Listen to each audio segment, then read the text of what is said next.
Thanks for joining us again on another conversation where we will explore the wild, wonderful world of creativity.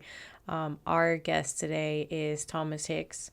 I would say that Thomas is kind of a rising star in my local art world because his work effortlessly blends photography, mixed media, and sculpture into something I feel is very meaningful and mesmerizing. So Thomas really kind of reimagines and reuses, remixes, and breathes new life into materials others might overlook. His work, I think, is very bold, intuitive, and deeply connected to both story and the present moment. If you've been with us since the beginning, you'll remember Ty Davis, our very first guest, talking about the vulnerability he felt, saying he painted over one of his old pieces, and then that new piece had been accepted into this big show where he lives. And so that moment stayed with me, and it's been amazing to see how Thomas's approach reflects a generational shift because these two artists are in different generations. And I think it's great for me as a millennial to see younger artists like Thomas who are fearlessly embracing and remixing, reworking part like as a part of their creative process without those old stigmas. Or maybe the stigmas are still there, but I just love seeing those steps being taken. And so, anyway, in this conversation, we're going to talk about how Thomas draws inspirations from vintage photography, Gothic art, and his own surroundings.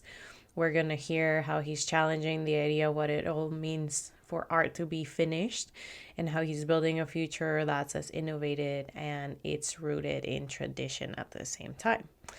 So for this one, we went to Caviar and Bananas, a local coffee shop in downtown Charleston, South Carolina, and we walked across the street to the College of Charleston Arts building where his work is being exhibited there. There is some video on YouTube that will accompany the YouTube version of this episode. So if you want to look at the work, I didn't do a great job of documenting, but you can see some of the stuff. And most importantly, you can definitely go to his Instagram page, which is linked in the show notes to check that out on your own. So I'm going to warn you that in the middle of the interview and actually a couple times throughout the interview, people are coming into the space that we are in because we were in the gallery. It's kind of like a gallery within a gallery where his work was installed. And so people come in and you'll hear us kind of diverging from our conversation and weaving in the comments and the questions that are coming in from the live public. So bear with me or bear with us or don't bear horse or whatever. Do whatever you want, but just to let you know, that is to be expected about halfway through. So anyway, here we go.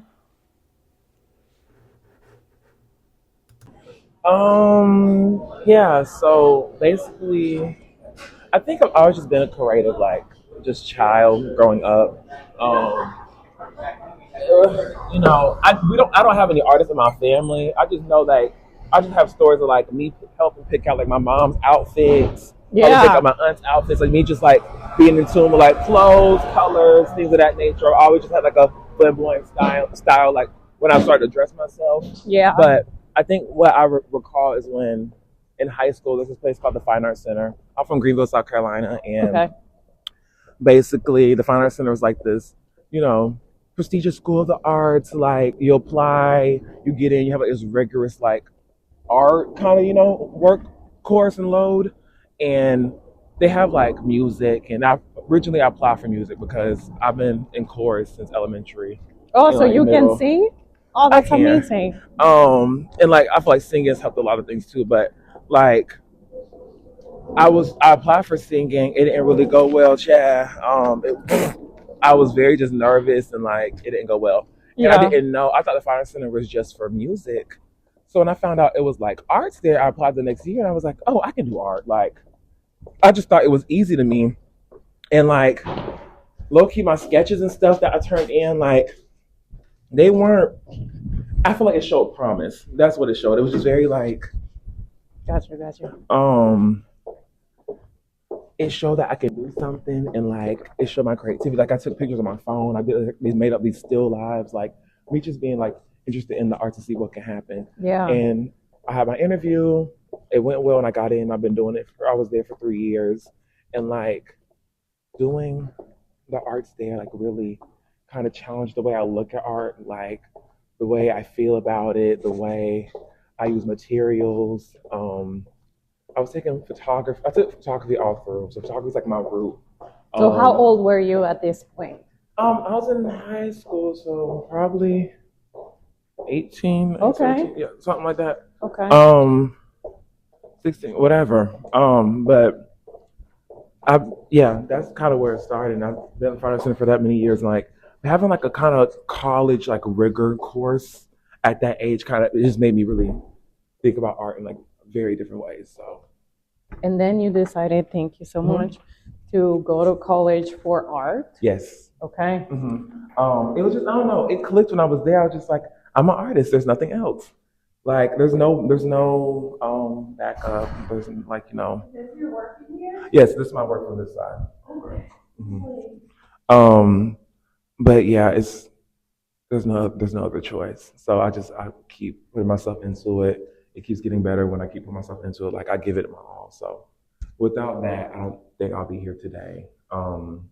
It was a path, of course, especially being around other like students too, like my peers that like art also, and like just very serious about it. Like just being surrounded with people that just care about arts helped a lot too. So yeah. That's really awesome that since the beginning hmm you were able to, even though you saw like, maybe the music thing didn't work, hmm it was awesome that you were just so embracing of the arts in any way, shape, or Literally. form that you were like, no, this is the vibe that I need to be in. And you continue to hmm take steps into that, kind of like into that realm, even though it wasn't the road that you hmm expected. Right. And I think, Yeah, like yeah, everything's mhm. what does this mean? I love this right y'all, and you are listening to us talking live. So we have somebody. You're totally okay. You're totally okay. This is kind of cool, but I don't edit the sessions, so I just need to make sure that I'm kind of like narrating so the people know what is happening. Yeah. So basically, I was inspired by the photo booth, like the liminal space it creates. I took a Gothic art class last year, and that class just had me thinking about, when you walk into like a Gothic cathedral, you smell things, you hear things, you see things, and you're in this like, you're transported somewhere else. So I just took that idea with like the photo booth and made it into this. The hanging pieces to me were supposed to be like I was inspired by the curtains in the photo booth, so I collect a lot of archival vintage imagery. It is like my take on the curtain, but they also read as like bodies and like um, I don't know these pathways, like relics, artifacts. Like they read as a whole bunch of other things. I was inspired by like the photo booth curtain, which made these, and then the picture of my mother inspired me to, make the pictures of these pregnant women I bought off eBay. It was like seven large format images of this pregnant woman just like standing in this black backdrop, which is very like heavenly in a way. I don't know. But I basically double exposed those in the dark room, and then did a triple negative there, and like this is like another interpretation of like the hanging piece for that. Those read more like bodies. This reads more of like a clothing item. I was gonna have it hanging by itself, but I just want to incorporate the mannequin more. So like having it be like a dress, her like looking over the dress, and she's more of like a guardian to the space. She's looking after the figures on the pedestal. She's looking at the hanging pieces. Um, yeah, so I just went on a tangent. But. No, that's okay. That's great. You're explaining your art and your process. I love it, and I think the hanging pieces are Thank you. Appreciate that. Thank you. Of course. Thank you. Also, my artist name is right there if you want to get more of like a look on it. So that might help more. Have a good one. That was awesome. We got some live action, y'all, and I got a little bit of video of that, so it will be great. Whenever like this comes out, Good, y'all will good. be able to get a little like back Hmm. scene look, or what do you call that? Like, Behind the scenes. there you go, behind Hmm. the Behind the scenes. scenes. Hashtag I'm Mexican here. I always forget what things are called. I'm Please, like, wait, girl. what's this thing? Go Help. hablo. All right, so I'm gonna track us back kind of to where we were, so that we can like follow the Hmm. timeline. All right, so you're at College of Charleston, and then just to let everybody know, we are literally here at College of Charleston. Not sure what this building is called anymore, so they redid This it. is the Simmons building. Okay, Simmons, yeah. cool. Hmm. And tell us, what are we looking at right now? So y'all are looking at my senior thesis, or we're looking at my senior thesis show currently. I have a lot of images, a good bit of hanging pieces. I don't know. This is just like what came up to me, being inspired by the photo booth and things of that nature. I don't know. So I'm this just. is kind of like I like to think of creativity of like as like the recycling sign. I think Hmm. like the beginning part of like we don't really know where it starts and where it ends, but I Hmm. feel like there is those three parts, like the inspiration, Hmm. and then there's like the actual work, and then Hmm. there's a part where you're like, okay, I did the thing, I take a step back, Hmm. and I kind of reflect. Hmm. Because a lot of the times we don't think about, we are always like, okay, I had this idea, I do it, and then the next thing. But I think that like third step is always really important, at least in the artist's life. I agree. So if you think about like this kind of being, this is not the closing to the chapter. I feel like this is the middle part of the chapter.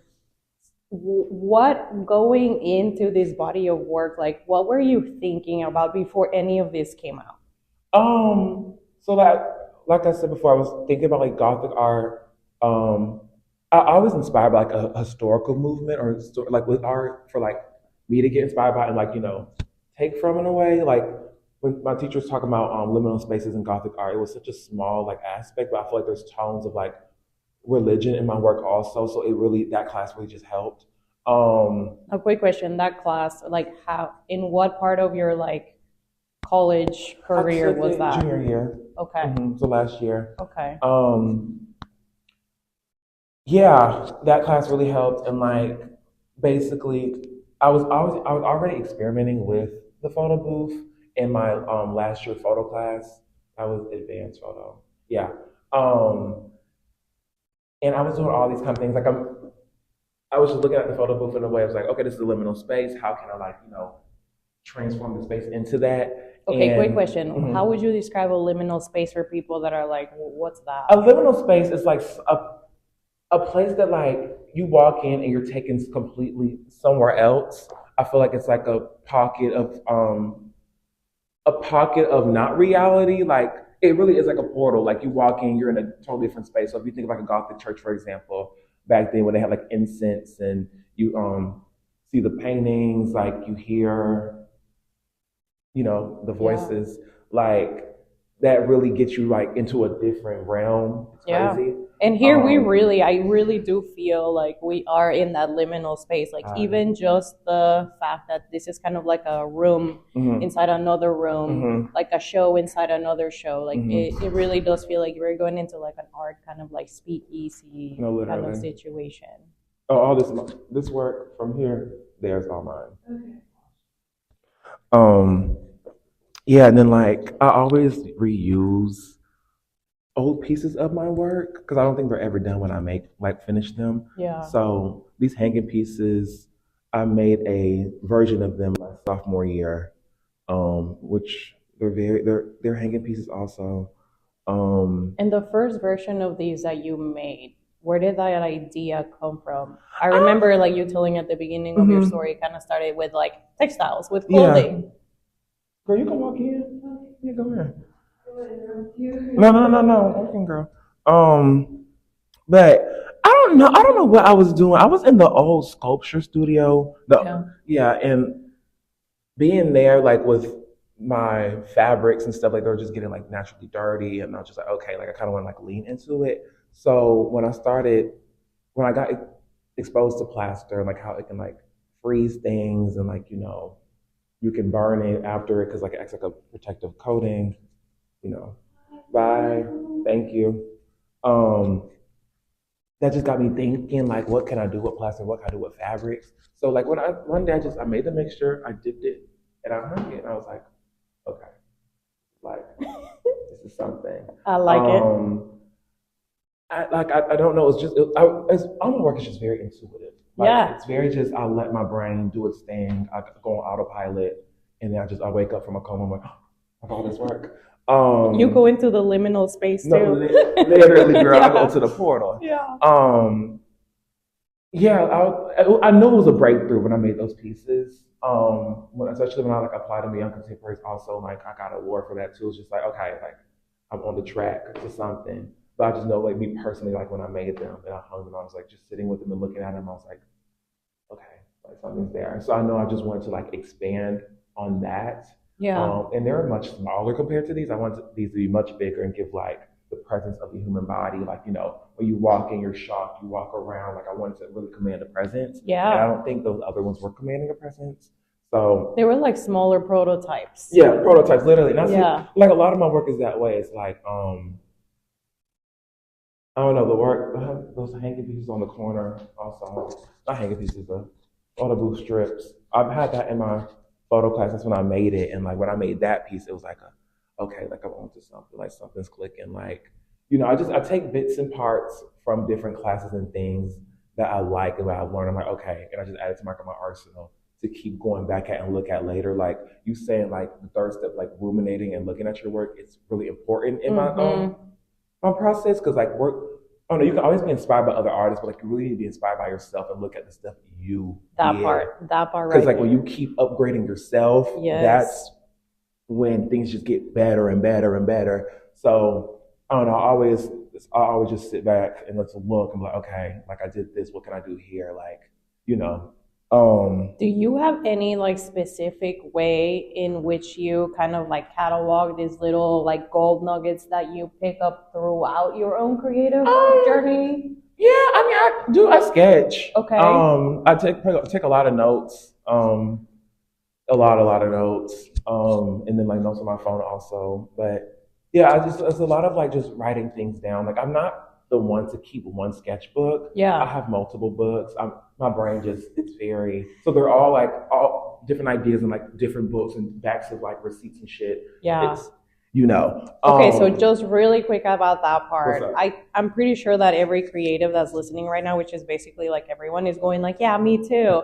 And I actually was listening to some guy that's like a Da Vinci expert talking on a podcast, and he was basically saying that Leonardo da Vinci did exactly just that. He had like a million notebooks, and I think that's something that we all kind of relate when we embrace our creativity, like without any restrictions. Because that's the thing is like if you give yourself restrictions, like I don't know about you, but I never know when this like thought that I think is like God, like just like smiting me with like a thunder thought, is happening. Like I could be like pooping, like I could be crossing the street. Clock that literally. Like I need to grab whatever's around and try to remember it, or just anything will do. And when you saying that, like just taking pictures of like daily life things, like I'm always inspired by. I love drape fabrics. I just love drapery. Like fabrics are just such a beautiful thing, and like even the early still lives, like you just have like this piece of red fabric just hanging with like this fruit, and it's like it's so like sensual and sexual. It's like Yes. it says a lot to me. So like when I'm just walking around Charleston, I see all these abandoned buildings, like just fabric draped in like a window, and I'm like, oh, this is like a next piece. Like I get inspired by like my surroundings also. So it's just a whole catalog of random pictures also. I'm inspired by everything. I let everything speak to me. It's like it literally could be like a corner in a wall. I'm like, okay, Yeah. something's there. Just keep You're your brain open. open. Literally, Yeah. like I don't in books too. Like I do a lot of book research. Like the three steps, like the research, the making, like the ruminating. Like without the research, there will really be nothing that's working. I'm just like having like a good like art history base, or like having I feel like you need to have what's the word? The research to back you up in a Yeah. way. For me anyway, I just think the research, you look back at it, you see the work, you're like, okay, like there's a connection, but it's not so copy and paste. It's just like a glimmer of like, The way I like to think about that is like, if we're going into the unknown to hmm pull this like magic out of there and right. like share it, hmm it's a little bit less scary thinking of going into the unknown when I'm like, okay, I've looked at like 5 other people's maps when they hmm did this, so hmm I'm cool like going in here hmm because I know it's not going to be the same terrain in there for me, but I have enough like stories of how they traverse to hmm it that like now I feel like I can make it like through the all the way out. Literally, no, Yeah. literally. It's like I feel like it's an equal balance of both, like you being able to explore your own brain and then be able to explore other people's brains through books and be like, okay, Yeah. here's how I connect, yeah. So now we kind of talk about like how your art classes, how you pull little things out of it. Have hmm there been any non-art classes, or does that same thing happen in not art classes as well? Like, do you go into math and be like, yo, this needs to make it into my art? Girl, no. I feel like it's always art history. Like even when I took what's the name? I do prints also, printmaking, Yeah. and with my etchings, I was really inspired by like Egyptian floor plans, like just Mm-hmm. the way they were made and like the mark making. A lot of my like etchings or my sketches too, it's a lot of just repetitive marks. So when I saw that inspired my printmaking class. Like I think it's always an art history class. 'Cause art history is just so fascinating. Like just to look behind us, like they built us. Like they're the mothers, Yeah, we're the yeah. children. Like Yeah, it's just they are our ancestors. And I think there's something very primal in like bringing those things back. It's kind of like you're like dragging the past in a beautiful way because hmm the past can have so much pain in it, but there's also so much beauty that I think it's up to artists to like bring that. agreed. Yeah. I agree.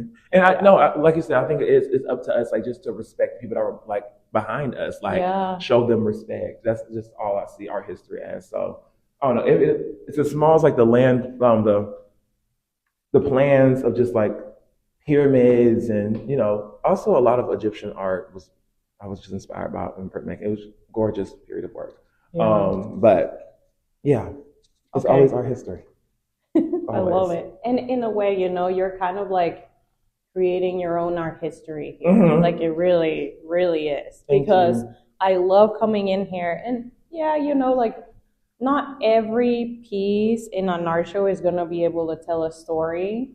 Not all art shows tell a cohesive story. hmm But I feel like when you walk in here, like you're really getting hmm at least one complete story. And Good. honestly, like you could look into just like each piece, and I hmm feel like each piece will tell you like a complete story. Thank you. I appreciate that. Yeah. And I strive for that. It's like, I don't know. I'm about to say, when I took a class with Christina Victor, Yes. she taught my things and practices class. And like, I feel like after taking that class and just opening my head to like installation and like really controlling how people look at your work and how they walk in, where they stop, where they look, that class really shaped the way I look at art also. Yeah. Without that class, I low key would be nothing, Chad. And I love Christina too. Oh, She is such a like fiery human being. yeah, Like she's got so much soul power in her. literally. And Yeah. like there was this one time where I was not really having the best time at College of Charleston. I was just like complaining, and she literally just sat me down and was like, Thomas, like if you're here, like there's nothing to complain about. You have to just make the best of the best that you can do here. And after that pep talk, my brain really was like, okay, we're finna make art here. We're finna be the best of the best. Like we're finna, I'm here. Yeah. Make the best of it, and then go about your business. Yeah. Why So, torture myself? literally. So after that pep talk, it really was like, okay, Slay, like Let's go. it's time. Yes. So And it shows that it rung through, to like your every cell. Like, yeah. literally, everybody needs that pep talk. Really, like just like, girl, stop complaining, just get to work. This is Yeah. only a sliver of our life. We're gonna I move on. do think though that we need to be ready to receive it. Because I feel like parents are always saying stuff like that and you're Mhm. like, nah.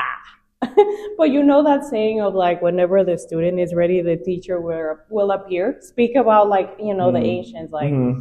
they made that shit up a long time ago. They knew it was true. Right. Clock it, literally. Do you have any favorite pieces here right now? Yes. Oh, I'm obsessed with this hanging piece right here. Um, when I bought muslin at Hobby Lobby, low key, no plug to Hobby Lobby, but I love Hobby Lobby and their yarn selection. Sorry. Heck But I went there, I bought the muslin. I was just like, okay, how am I going to like drape this across, this hanging piece? And I hung it up, I draped it, and I just love the way it just was doing all these like sensuous curves and like just it looks like a dress, and it also looks like a person, like or like a toga. Literally. So like I don't know, draping like the other thing is very meditative to me. Like I just look and I'm like, okay, this here, this there, this on the back. So this piece really like after I dipped it in plaster and burned it, it was very like, okay, slay. Like this was the one. I'm also obsessed with this mannequin behind the hanging piece also. My friend Maraid actually gave me an idea of like, what if she's behind the hanging piece? Like what if it's like a dress like covering her? And I was like, literally, like I didn't think of that. So credits to her. But it's just when I found this mannequin when I was working at Saucy this summer, it was like they were using her as like a photo demo, just shooting her, and I was like, I need her in like my arsenal. Like it's a lot of like collecting. It's a lot of collecting. My work is it's a lot of collecting. Like just like the archive imagery, just mannequins, knickknacks, whatever. It's like I'm going to use it for something. So this is like my first interpretation of what I wanted her to be, and I have this I'm using my work. His name is Pete. His is large format negative. I bought off eBay. I've made several works with him. I've been making works with him since high school. And he's seen as like this symbol of sexuality, a symbol of like peace, kind of like my own like godlike figure. Yeah. And I kind of want to put her in the same light also. So like me placing her in this way for like looking at the space, like as his guardian was kind of like, okay, I want to just keep exploring what she can be in my work. Yeah. So this is kind of like the first interpretation of it. There's a lot of like connotations and readings you can get from this, and I enjoy that. And I also just love the physical like beat upness of her. Like I never thought about looking behind because again, like coming in here, we all play whatever stories we have in our head. And of course I'm like, okay, I was born in the Western world, so I know I start right to left. Right. So I right away want to start here. And then have been domesticated by the art world, which is like you don't touch anything, like you don't mess with the stuff. So I never thought about looking back here. And even now that you just said that and I'm doing it, looking back here, I feel like, oh, I'm not supposed to be looking. I love that. I love that though. I really do. Yeah. Yeah, I'm really obsessed with this piece. Like it was really like a brain shock when I got it to like work out, and I was like, okay, like this is her. I love her. And I'm also like obsessed. I'm obsessed with everything, but like this piece, the Sienna type postcard piece, this motif of like this chain crochet stitch. I made this piece in high school. I think I made this my junior year of high school. When I made this piece, it was kind of like this is like, I made something, it's staying with me. It's like this motif of like, what's the words I'm trying to say? Where did you learn how to crochet like that? My friend Sabrina, she taught me in high school. And I wanted to do it for this. I was taking fiber arts at the Fine Arts Center, and it was just a lot of like, sewing, crochet, knitting, lace making.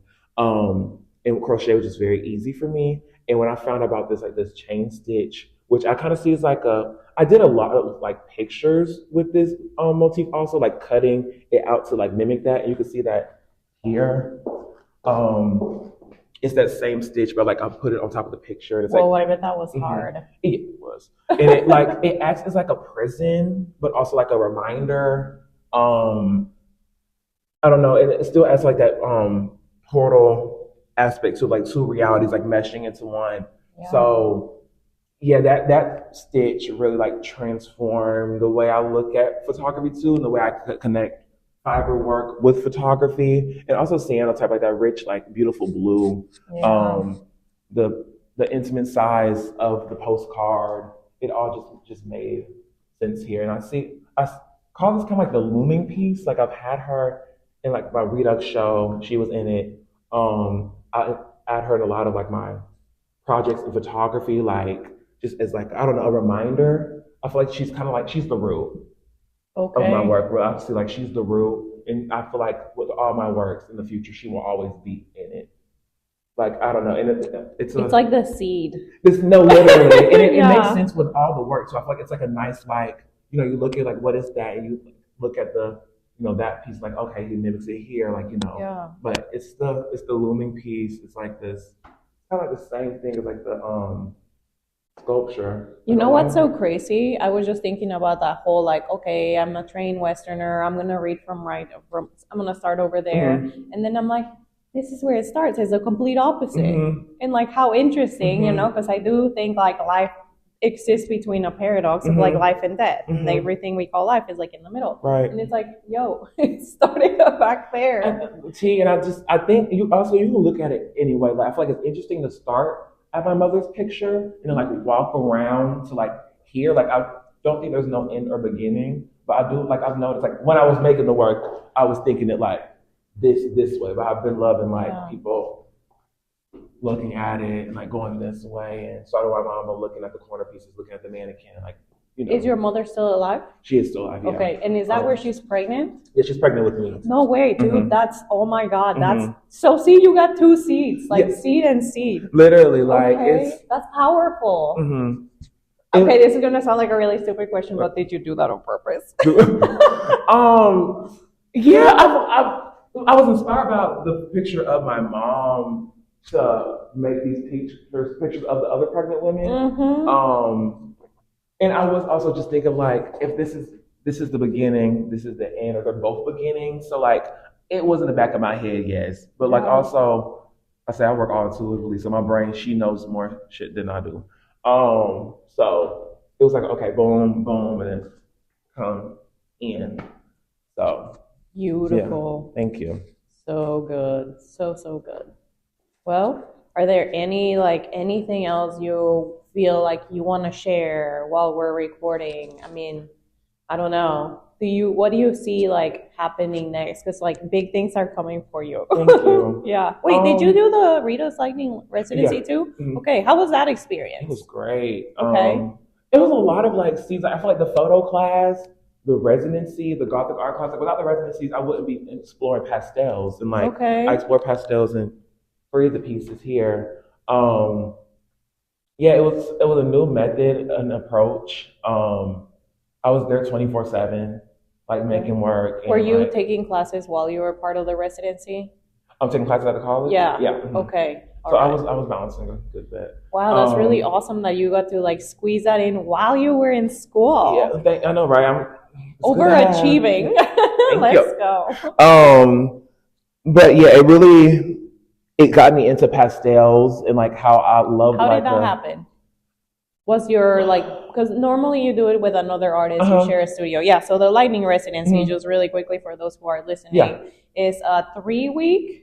It was like 4? Not a week, 4. Okay. But it was looking like 5, 6. It was a good bit, yeah. Okay, so like 4 to 6 week residency at our local art nonprofit. 2 young artists, and I say young, like whatever in age or in soul, or like they get to share a studio, and like you said, work 24/7 there, because how the heck else are you gonna make enough work to have a full show when you are done? Because that's why it's called Lightning, because you go through really quickly and then you have a show. And it was crazy because actually we started that Lightning residency the year that I was there at Redux.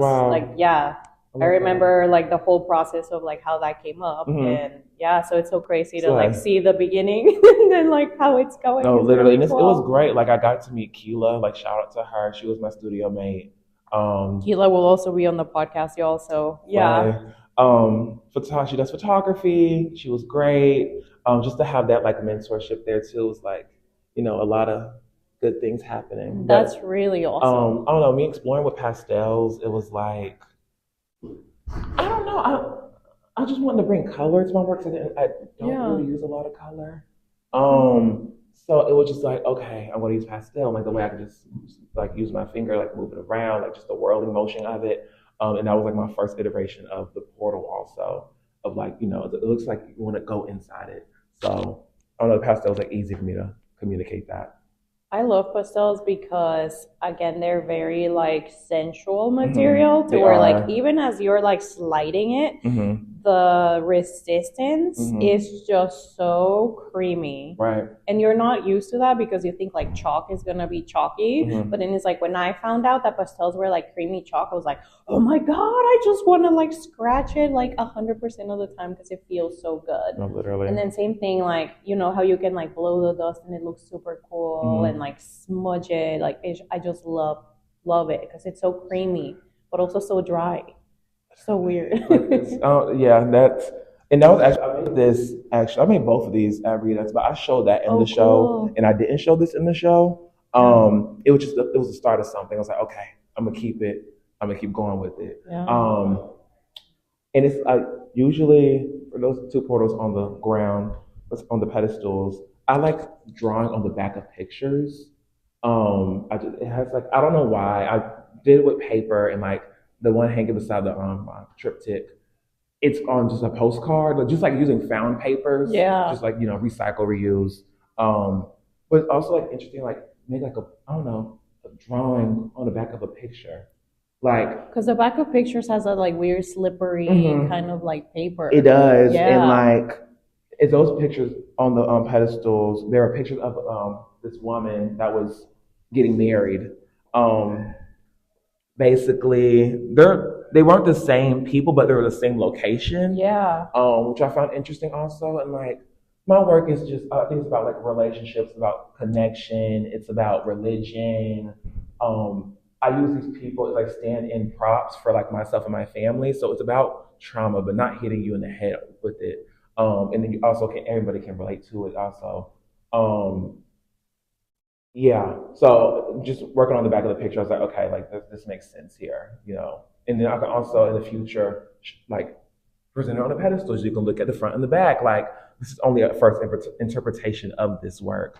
So it's good to like have options, like what I can do with it next. So I'm really quick to like take my work apart. Like with this, I had like blue stitching going through it, but I took that out and then I cut the individual crochet pieces apart so it can look like it's unraveling.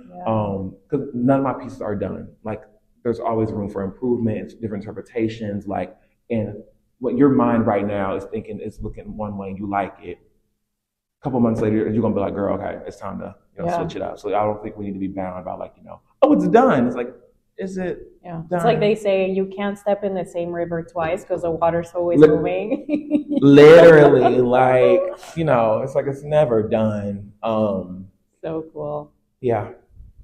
Shout out to Redux.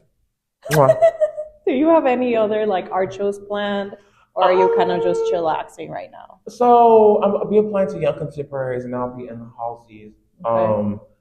For next semester, I already know like what work I want to do, and I want to do another installation. I don't know where it's going to be shown. Hopefully back in here. Because I really do love the space. Like that space also changed the way I look at my work also. But yeah, I'm going to prepare a lot of work. Like I have a show come up, and the show's going to fall in my lap. Hopefully. Heck yeah. You know, just to have the work. Like it's time for something new. Like I'm kind of sad I'm taking a break, but it's like, you know, a little break is needed. I'm gonna read some books. You know. Get my own mood board. I was always like, my Pinterest was always like stacked with a mood board of like just visuals and like also text, like just being surrounded by a whole bunch of art for me to propel into my next body of work. But that's already in the works. I'm really excited. It's going to lean more towards sculptures. I feel like with photography, especially, I was getting bored with it. Not right now. That was like years ago. I took a break my freshman year, and I got back into photography sophomore year. But like when I found solarization, that's solarization or the Satir effect. Man Ray and I forgot her name.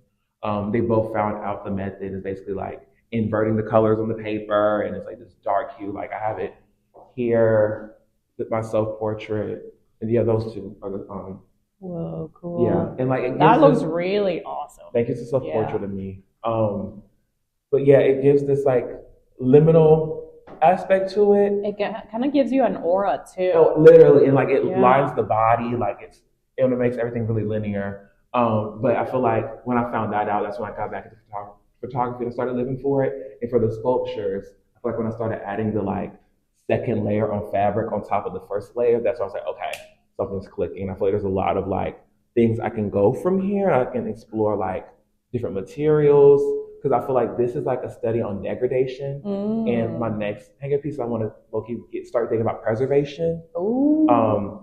And you could even hang them like side to side. No, literally.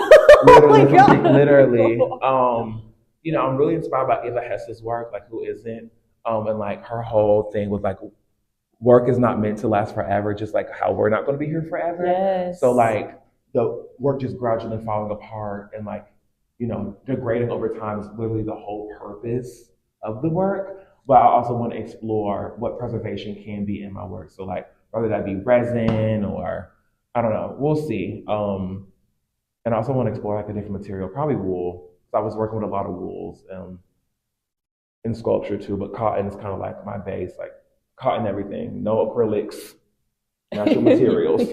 Those don't burn as fun. No, at all. They just melt. Literally, and I tried it. And it smells bad. It's probably toxic too. Yeah. a lot of, and I need to be worried about that because I be burning everything. Like me and a blowtorch is my best friend. Yes. But yeah, that's something I'm thinking like 70% sculpture, 30% photo. It's always up in the air. Like over Christmas break, I'm gonna do some more studying and research. It's probably gonna change. But no, I'm really ready for this next body of work. Like I feel like I've really hit something with these hanging pieces. I'm like really, really, really, really proud of the way they came out, like how like they look soft. You want to touch it, but like they're hard, like materials. Yeah. And like especially with this hanging piece in front of the mannequin, like just the curves of it are just very classical, very Renaissance. I feel like I got something there with that. So I'm really excited and I want to keep exploring it more. Well, I'm really excited to kind of like get to see and follow along. And, it sounds like before you are done with College of Charleston, we're probably going to have at least a couple more shows. So that will be great to see. Thank you. Yeah. I appreciate that. I'm excited. Like, yes. Well, thank you so much for like taking the time to talk with me and share your story with everybody that's listening. Again, like I feel like this is just so enriching for anybody that wants to like dip in, to creativity. And it's like, okay, what does it feel like for other people to like follow their creative journey? And we all have our own. Literally, it's never too late to start. Like I feel it's never too late. I feel like I got on the band the bandwagon. I got on it quick and early in high school, but like you can start at 60, 80, Chad. Like everybody has creativity. It's just like your choice to like utilize it or not. Like everybody's creative. I don't care. I don't want to be like, oh, I'm not creative. You just haven't like, practiced that bone. You haven't did it. So yeah, everybody has creativity. Just it's your choice to pursue it or not.